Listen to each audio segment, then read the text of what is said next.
වයස් භේදයකින් තොරව ඇතිවන කේටක් ග්‍රන්ථි අවහිර වීම නිසා ඇතිවන ආසාදන තත්ත්වයන් පිළිබඳව තමයි අපි අද කතා කරන්න යන්නේ. මෙහිදී අපි කතා කරන්න බලාපොරොත්තු වෙනවා කේටක් ග්‍රන්ථි කියන්නේ මොනවද? ඒවා තියෙන්නේ මොකටද? ඒවා කොහොමද අවහිර වෙන්නේ? ඒ වගේම මේ තත්ත්වයේදී පෙන්눔 කරන රෝග ලක්ෂණ මොනවද කියන එකත් මේ සඳහා කළ හැකි ප්‍රතිකාර ක්‍රම මොනවද කියන එකත් පිළිබඳව. ප්‍රධාන වශයෙන්ම අපේ මුඛය තුල කේටක් ග්‍රන්ථි වර්ග 3ක් පිහිටලා තියෙනවා. එක තමයි පැරොටිඩ් ග්ලෑන්ඩ්. මේක පිහිටලා තියෙන්නේ බෙල්ලේ ඉහළ කොටසේ කන ආශ්‍රිතව. ඊළඟ එක තමයි සබ්මැන්ඩිබියුලර්. මේවා පිහිටලා තියෙන්නේ යටි හනු ආශ්‍රිතව. තුන්වෙනි එක තමයි සබ්ලින්ගුවල්. ඒක දිව යට පිහිටලා තියෙනවා මේ වගේ. මේ කේටක් ග්‍රන්ථි වලින් කෙරෙන කාර්යයන් මොනවද කියලා බලමු. අපේ මුඛයේ සහ උගුරේ තෙතමනය පවත්වා ගැනීමට, එතකොට ආහාර ජීර්ණයට උපකාර කරන්න වගේම අපේ දත් බැක්ටීරියා ආසාදන වලින් ආරක්ෂා කරගන්නත් මෙන්න මේ කේටක් ග්‍රන්ථි උපකාර වෙනවා. හැබැයි ඇතැම් අවස්ථාවලදී මේ කේටක් ග්‍රන්ථි ආශ්‍රිතව රෝග ඇති වෙනවා. එයින් බහුලවම දැක ගන්න පුළුවන් එකක් තමයි කේටක් ග්‍රන්ථි ආසාදනය. මේක සිද්ධ වෙන්නේ මෙම කේටක් ග්‍රන්ථි වලින් කේටය එළියට එන නාල තුල ගල් ඇතිවීම නිසා හෝ වෙනත් අවහිර වීමක් නිසා ඇති වෙන්න පුළුවන්. අපි අහලා තියෙනවා වකුගඩු වල ගල් ඇති වෙනවා කියලා. මේ වගේ මේ කේටක් ග්‍රන්ථි නාල තුලත් ගල් ඇති වෙන්න පුළුවන්. මේ ගල් ඇතිවීම නිසා කේටක් ග්‍රන්ථි තුලින් නිෂ්පාදනය කරන කේටය මුඛය තුලට එම අවහිර වෙනවා.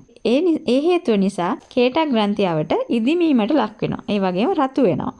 මේ තත්ත්වයක් එක ගොඩක් වෙලාවට රෝගියාට කතා කරන්න කට අරින්න අපහසුතාවයක් ඇති වෙනවා. ඒ වගේම කෑම කනකොට වේදනාවක් ඇති වෙනවා. මේක ඇත්තටම ඊටමත් දරුණු තත්ත්වයක් නෙවෙයි. නමුත් මේ ආසාදන තත්ත්වයේ දිගු කාලීනව පැවතීම නිසා විවිධ අතුරු ආබාධ ඇති වෙන්න පුළුවන්. මේ සඳහා බලපාන ප්‍රධාන හේතුවක් විදිහට ගන්න පුළුවන් ජලය පානය කිරීම අඩුවීම. මේ නිසා කේටක් ග්‍රන්ථි වියලිභාවයට පත් වෙලා එම නහර වියලි පටු වීම සිදු වෙන්න පුළුවන්. ඒක නිසා ඒ තුල බැක්ටීරියා ආසාදන පහසුවෙන් නැති වෙන්න පුළුවන්. එහෙනම් දැන් අපි බලමු මොනවද මේ කේටක් ග්‍රන්ථි තුල ගල් ඇතිවීම සඳහා සිදු කළ හැකි ප්‍රතිකාර ක්‍රම කියලා.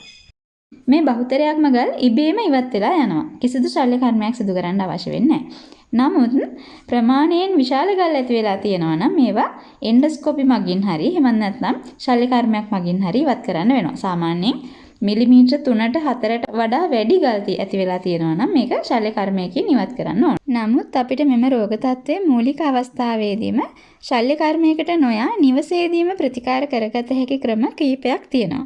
එයින් ප්‍රධානතම එක වෙන්නේ ශරීරයට ප්‍රමාණවත් තරම් ජලය ලබා ගැනීම.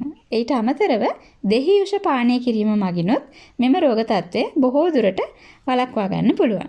තව එකක් තමයි එම ඉදිමුමට ලක්වුණු ග්‍රන්ථිය අවට හොඳින් මසාජ් කිරීම. මේ මගින් කේටක් ග්‍රන්ථි උත්තේජනය වෙලා කේටේ ශ්‍රාවය වීම නිසා එම ගල් ඉවත් වීම සිද්ධ වෙනවා. ඊට අමතරව අපිට කරන්න පුළුවන් උණුසුම් රෙදි කඩකින් ඉදිමීමට ලක්වෙච්ච ප්‍රදේශය හොඳින් තැවීම සිදු කරන්න පුළුවන්. මේ මගිනුත් මේ ගල් ඉවත් වීම සිද්ධ වෙනවා.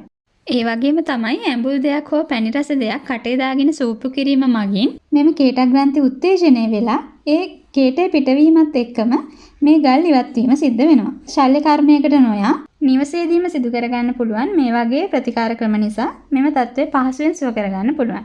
එහෙනම් මේ වගේ තවත් සෞඛ්‍ය ගැටලු වලට පිළිතුරු අරගෙන නැවතත් දවසක නර්ස් විසිට් වලින් හමු වෙමු. සුබ දවසක්.